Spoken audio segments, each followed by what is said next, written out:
I'm Susan. Today is day 17 of Junk Journal January, hosted by Meg of Meg Journals in collaboration with Get Messy Art. And our prompt for today is whimsical. So I hope everybody's doing great and I hope everybody's keeping warm. I'm just going to speed up the video and turn up the music, and I'll see you on the other side. So without further ado, let's get started.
Here's number 17, Whimsical.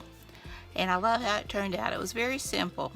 I just took some glitter gel pens and just highlighted that little puppy dog, and I think it turned out really cute. I hope you can see. I'm not sure if you will be able to see, but I think it just adds a little something to it.